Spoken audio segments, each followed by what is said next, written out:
मेरा नाम सिमन है और मेरी उम्र 26 साल है। मैं कानपुर में रहती हूँ।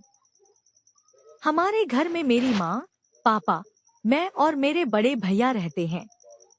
मेरे बड़े भैया की शादी मेरी इंग्लैंड में रहने वाली खाला की बेटी से तय की गई थी। मैं और मेरे घर वाले हम सब बहुत खुश थे क्योंकि मेरी खाला लोग इंग्लैंड में रहते थे और हम लोग इंग्लैंड में तो बारात लेकर नहीं जा सकते थे, इसलिए खाला लोग भी हमारे घर आ गए थे। हमारे घर में बहुत ज्यादा घमाधमी थी। मेरी खाला के भी 2 बच्चे थे, एक लड़का और लड़की। मेरी भाभी बहुत खूबसूरत है, बिल्कुल गुड़िया की तरह। हमारे घर में बहुत सारे मेहमान आए हुए थे। शादी को 3 दिन रह गए थे। मैंने और मेरी भाभी के भाई ने सारे मेहमानों को खाना दिया। सोने के लिए बिस्तर और चारपाइयाँ पूरी करना बहुत मुश्किल काम था।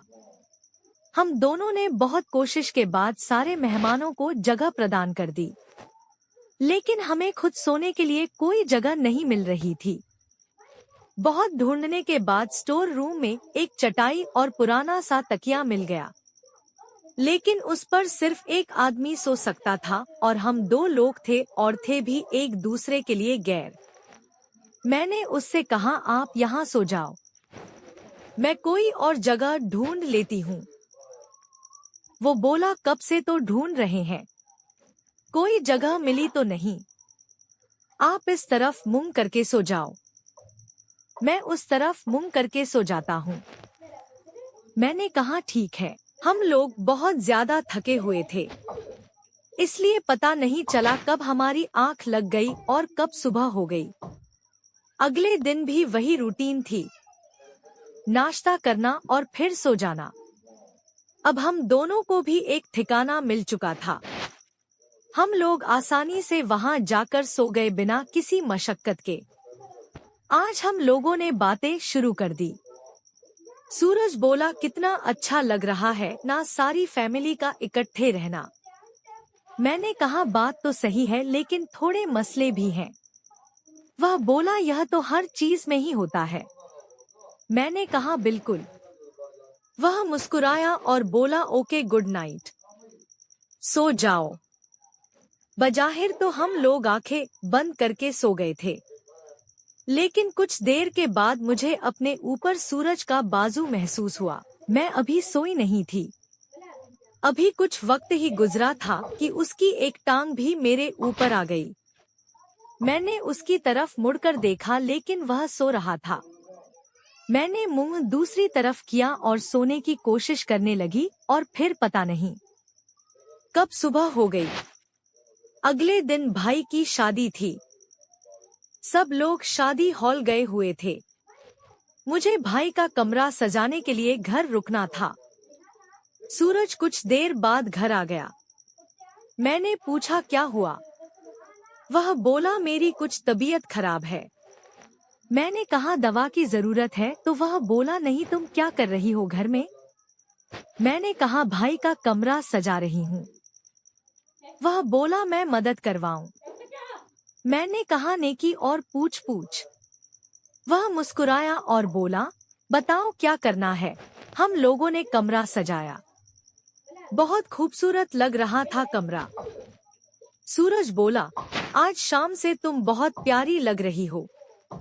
मैं मुस्कुराई और बाहर चली गई।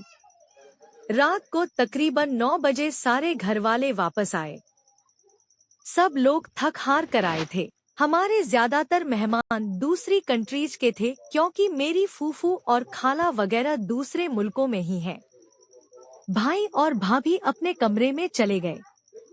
हम लोग फिर से स्टोर रूम में आ गए सोने के लिए। सूरज बोला, मेरी कुछ तबीयत खराब है, मैं सोने लगा हूँ। मैंने कहा, मैंने कब रोका है? वह दूसरी तरफ मुंह करके लेट गया और कुछ देर बाद लाइट बंद हो गई। जब लाइट वापस आई तो मुझे इस बात का अंदाजा हुआ कि सूरज नींद में इधर उधर घूमता है क्योंकि वह सोया था। वह अब मेरी टांगों वाली साइड पर मुंह करके लेटा हुआ था। खैर, मैंने उसे हिलाना मुनासिब नहीं समझा और आंखें बंद कर नींद का इंतजार करने लगी। कुछ देर बाद मैं सो गई और तकरीबन 1 बजे कुछ हिलने की वजह से मुझे जाग आई तो मैंने देखा सूरज का एक बाजू और टांग मेरे ऊपर है और वह सो रहा है। मैं खामोशी लेटी रही। अब करती भी तो क्या करती। लेटे लेटे ना जाने कब नींद आ गई और नींद में ही सूरज की तरफ मुड़ गई। अब हम लोग ऐसे सो रहे थे जैसे एक दूसरे की बाहों में सो रहे हो। शायद सूरज जाग रहा था। जैसे ही मैंने करवट बदली तो उसने मेरे होठों को अपने होठों में ले लिया और चूसने लगा। मैं जाग रही थी लेकिन सोने के बहाने करने लगी। वह बढ़ता जा रहा था। मेरी गर्दन चूमने लगा, मेरे जिस्म को सहलाने लगा। अब मैं भी आंखें बंद करके उसके साथ चिपक रही थी। उसकी भी आंखें बंद थी। अब उसका हाथ मेरे नीचे तक पहुंच गया था, जहां आज तक कुछ नहीं पहुंचा था। मैं तो मचल गई थी। उसने मेरी कमीज को ऊपर किया और वह सब करने लगा जो नहीं करना चाहिए था। तभी मैंने आंख खोली और उसे मना किया कि यह सब ना करो। उसने कहा वह मुझे बहुत पसंद करता है। मैंने कहा फिर अपनी अम्मी से कहो हमारी शादी करवा दे। मेरी खाला ने मेरे माँ बाप से बात की और उन लोगों ने हमारी शादी करवा दी और हम हंसी खुशी जिंदगी गुजारने लगे। दोस्तों, वीडियो पसंद आई हो तो वीडियो को लाइक करें और शेयर भी करें, और अगर आप चैनल पर नए हैं तो हमारे चैनल को सब्सक्राइब भी कर लें। धन्यवाद।